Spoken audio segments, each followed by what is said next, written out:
রাজধানী মাস্কাট থেকে ১৫০ কিলোমিটার দূরে ওমানের জনপ্রিয় এই গন্তব্যে যাওয়া যায় শুধু 4 হুইল ড্রাইভ গাড়িতে। খাড়া ও আঁকাবাঁকা পথের প্রতিটি বাঁক মনে করিয়ে দেয় আসল রোমাঞ্চ যাত্রাপথে।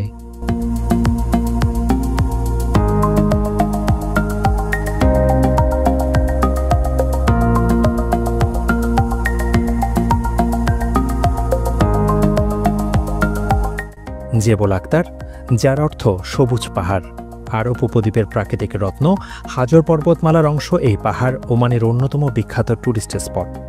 দাখালিয়া প্রদেশে মরুভূমির বুকে দাঁড়িয়ে থাকা এই পাহাড়ে ক্লান্ত মন খুঁজে পায় নতুন প্রাণ।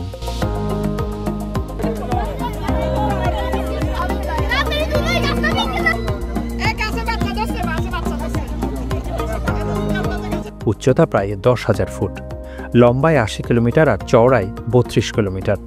সর্বোচ্চ শৃঙ্গ হল জেবল শামস। এ বিশাল পর্বতে আছে গভীর উপত্যকা, ঝর্ণা, গুহা আর সবুজ বন। পাহাড়ের ঢালে দেখা যায় চিরহরিৎ বৃক্ষ, বুনো জলপাই আর সুগন্ধি আলালান গাছ।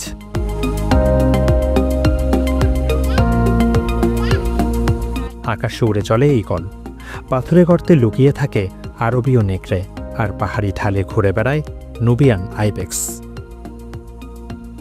গ্রীষ্মে যখন মরুভূমিতে গরম হাওয়া বইতে থাকে, তখন ঠান্ডা বাতাস আর মনোমুগ্ধকর সবুজ প্রকৃতিতে জেবল আক্তার হয়ে ওঠে পর্যটকদের প্রিয় গন্তব্য। সতেজ আশ্রয়ের টানে ছুটে যায় বিশ্ব পর্যটক, ওমানি প্রবাসী সবাই। ঠান্ডা শীতকালে তো ঠান্ডা হয় না।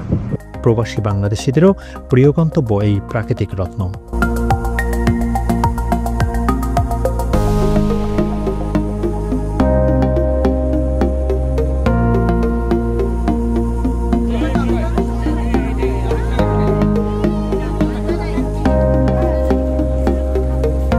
জেবল আক্তার ওমানের কৃষির গর্ব। এখানে আছে প্রায় 30,000 ডালিম গাছ। পর্যটকদের অন্যতম আকর্ষণ গাছ পাকা তাজা ডালিম দেখা আর স্বাদ নেয়া।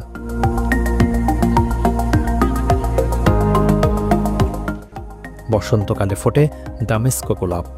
এই গোলাপ থেকেই তৈরি হয় সুগন্ধি ওমানি গোলাপ জল, যা রান্না ও সুতার আতরে ব্যবহার হয়।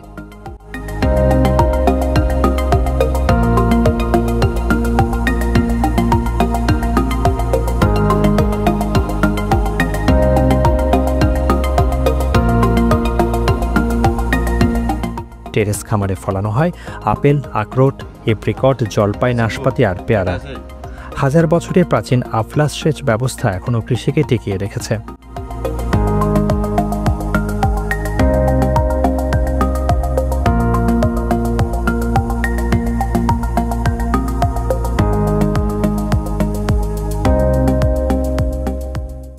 অ্যাডভেঞ্চার প্রেমীদের জন্য এটি স্বর্গরাজ্য।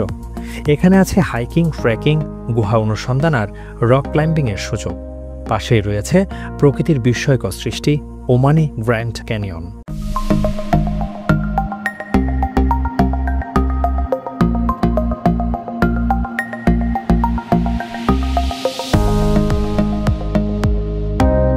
এখানকার সূর্যাস্ত একেবারে অন্যরকম। আন্তর্জাতিক পর্যটন সূচকে একে বলা হয় বিশ্বের 11তম সুন্দরতম সূর্যাস্ত দেখার স্থান।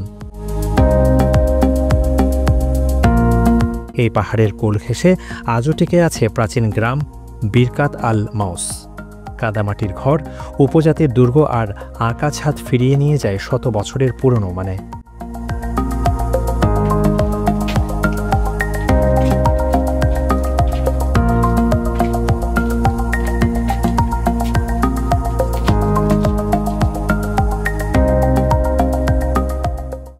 থাকার জন্য আছে বিলাসবহুল রিসোর্ট, মাঝারি মানের হোটেল আর ক্যাম্পিংয়ের সুযোগও।